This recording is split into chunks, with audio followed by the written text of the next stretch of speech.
Hello बच्चों, good morning.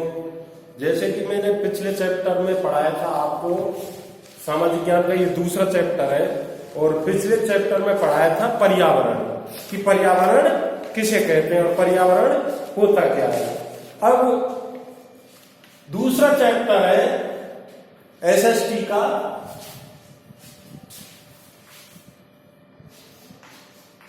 SST का हमारी पृथ्वी के अंदर क्या है, हमारी पृथ्वी के अंदर, कि हमारी पृथ्वी एक ऐसा एक ऐसा ग्रह है जो अपने आप में बहुत कुछ चीजें लिए हुए समाये हुए है।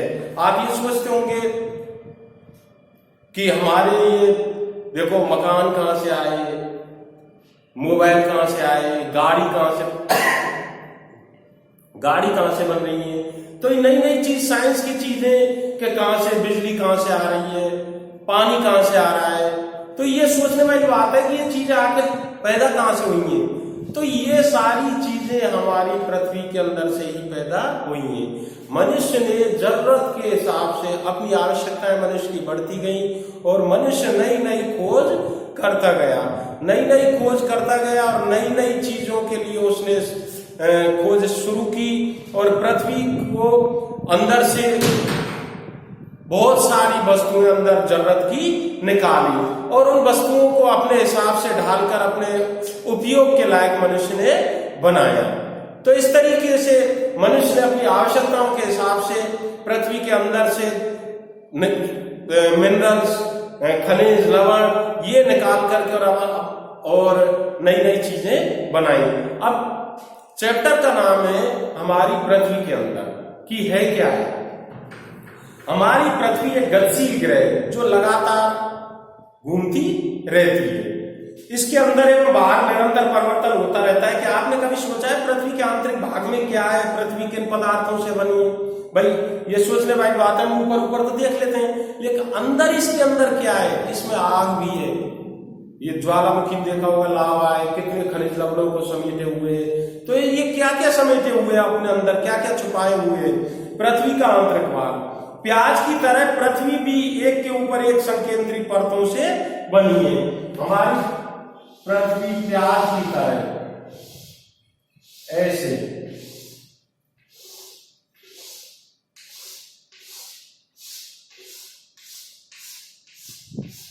इस तरीके से प्याज की तरह ये बनी हुई है। अगर परतों को प्याज के जैसे एक एक परत को निकाल दो, ऐसे ही अगर पृथ्वी की परतों को निकाले तो अलग अलग चीजें दिखेंगी।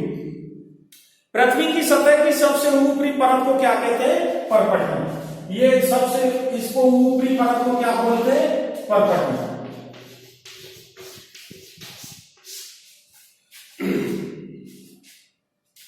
परपटी को, यह सबसे पतली परत होती है। यह महाद्वीपीय सरल गति में 35 किलोमीटर एवं समुद्री सतह में केवल 5 किलोमीटर तक है। अब हमारी ये जमीन में तो कितना है? 35 किलोमीटर नीचे तक, और समुद्र, अगर समुद्र को देखा जाए तो 5 किलोमीटर तक ही है। महाद्वीपीय संगति मुख्य रूप से सिलिका एवं एल्यूमिना जैसे खनिजों से बनी है। ये ऊपरी परपटी किससे? सिलिका एवं एल्यूमिना।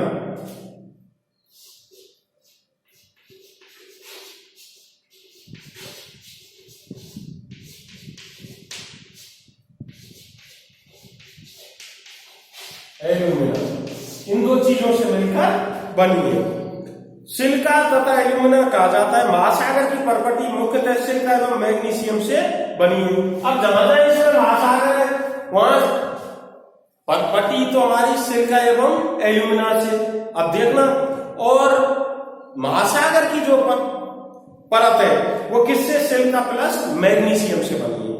परपटी के ठीक नीचे मेंटल होता है जो 29 किलोमीटर की गहराई तक फैला हुआ होता है। इसकी सबसे आंतरिक परत क्रोड है। अब ये जो नीचे ये कितना फैला हुआ है? 29 किलोमीटर, 2900 किलोमीटर तक फैला हुआ है। और इसके आंतरिक परत क्या है? क्रोड, जिसको बोलते हैं क्रोड।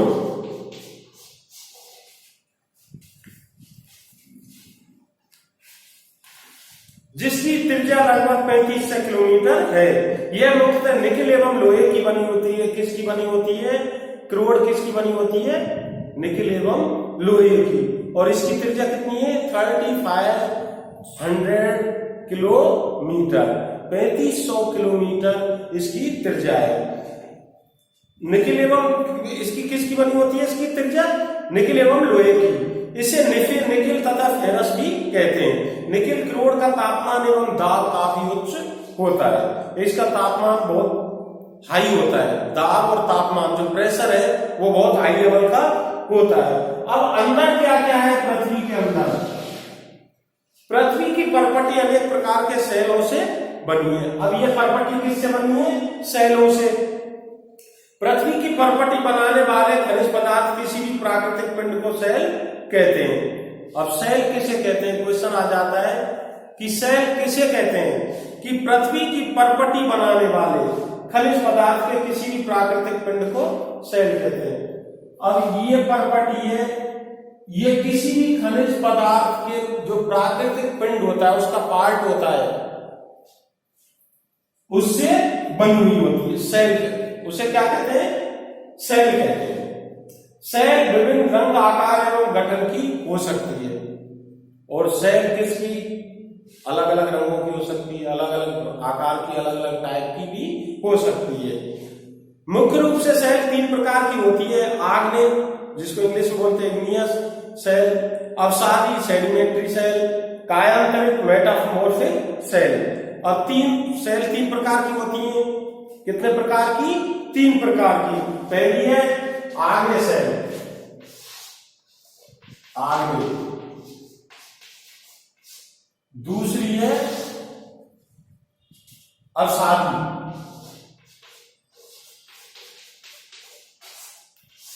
और तीसरी है कायांतरित।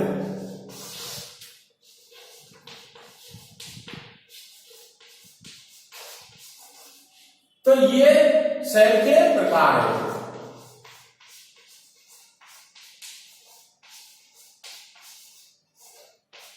ये सेल के 3 प्रकार हैं। मुख्य रूप से द्रवित मैग्मा क्या होता है? ठंडा होकर ठोस हो जाता है। इस प्रकार बने सेल को आग्नेय सेल कहते हैं। मैग्मा क्या होता है? जो ज्वालामुखी में से अंदर से निकलता है। ये ज्वालामुखी में से ऊपर निकलता है, पृथ्वी पर फैल जाता है। ये ठंडा होकर ठोस के रूप में जमा हो जाता है। और इस सेल को क्या कहते हैं? आग्नेय सेल। जैसे कि नाम से ही पता चलता है, आग्नेय, अग्नि से बना हुआ, अग्नि जैसा, अग्नि से बना हुआ आग्नेय सेल कहते हैं। इन्हें प्राथमिक सेल भी कहते हैं। आग्नेय सेल 2 प्रकार की होती है, अंतर्वेदी सेल और बहिर्वेदी सेल। अब आग्नेय सेल ये कितने प्रकार की? 2 प्रकार की होती है। पहले नंबर की अंतर्वेदी सेल और बहिर्वेदी सेल। क्या आप ज्वालामुखी से निकलने वाले लावा की कल्पना कर सकते हैं? आपने देखा होगा पृथ्वी के अंदर जब ज्वालामुखी फटते हैं तो लावा निकलता है, और लावा सोचो कैसा होता होगा। वास्तव में आग की तरह लाल द्रवित मैग्मा ही लावा। जैसे मैंने पहले ही बताया था आपको, मैग्मा क्या है? जैसे पृथ्वी के अंदर से एक मटेरियल निकलता है जो आग की तरह होता है, गर्म लाल, और वो पृथ्वी की ऊपरी परत में जमता रहता है और ठंडा होकर जम जाता है, जो परपटी बनाता है। और उसको क्या कहते हैं? आग्नेय सेल कहते हैं।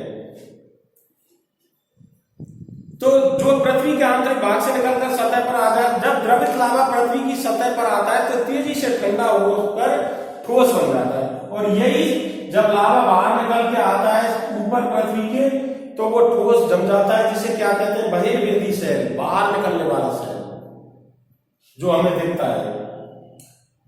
परपटी इस प्रकार से बने सेल को बहिर्वेदी आग्नेय सेल कहते हैं। इनकी संरचना बहुत महीन दानों वाली होती है। उदाहरण के लिए बेसाल्ट, दक्कन पठार बेसाल्ट सेलों से बना है। हमारा जो दक्कन माने दक्षिण का पठार किन सेलों से बना है? बेसाल्ट सेलों से बना है। और बेसाल्ट सेल बहिर्वेदी सेल ही है, आग्नेय सेल का ही रूप है। उदाहरण के लिए बेसाल्ट, द्रवित मैग्मा कभी कभी भूपर्पटी के अंदर गहराई में ठंडा हो जाता है, और कभी कभी ये मैग्मा जो बाहर लावा निकलता है, ये बाहर ना निकल के इस छेद पे जमा हो जाता है, और ये जैसे लावा निकलता है तो अंदर ही अंदर जमा पृथ्वी के होता रहता है। इसको अंतर्वेदी आग्नेय शैल भी कहते हैं। धीरे धीरे ठंडा होने के कारण ये बड़े दानों का रूप ले लेते हैं, और ये जो अंदर ही अंदर जमा होते हैं अंतर्वेदी शैल, ये ठंडा होकर बड़े दानों का रूप ले लेते हैं।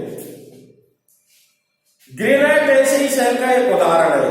लेई मसालों दानों का चूर्ण बनाने के लिए जिन आकर्षण पत्थरों का उपयोग होता है वे ग्रेनाइट के ही बनाते हैं। लेई मसाले, लेई किसे कहते हैं? जो चिपकाने के काम आते हैं, जो पत्थरों को चिपकाने के काम आते हैं। लेई आपने गांव में नाम सुना है, हम भी आम घरों में कि लेई बनाते हैं, चिपकाने, जो चीज चिपकाने के काम आती है, और वो चीज किससे बनती है? ग्रेनाइट पत्थरों से ही बनती है। और ये ग्रेनाइट पत्थर किसका रूप है? अंतर्वेदी शैल का रूप है।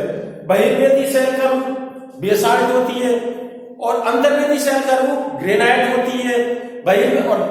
बहिर्वेदी शैल का उदाहरण क्या बताया था मैंने? दक्षिण का पठार। और अंतर्वेदी शैल का उदाहरण क्या है? ग्रेनाइट, जिससे लेई वगैरह बनती है। शैल लुढ़ककर चट्टानों तथा एक दूसरे से टकराकर छोटे छोटे टुकड़ों में टूट जाती हैं। इन छोटे छोटे कणों को क्या कहते हैं? अवसाद। अब शैल क्या होती है? अंदर अंदर टूट जाती है, एक दूसरे से टकराती है। पृथ्वी में आंतरिक हलचल के कारण एक दूसरे से टकराती रहती हैं, और इनको टूट जाती है, टकराती हैं, टूट जाती हैं, और इनको क्या कहते हैं? अवसाद कहते हैं।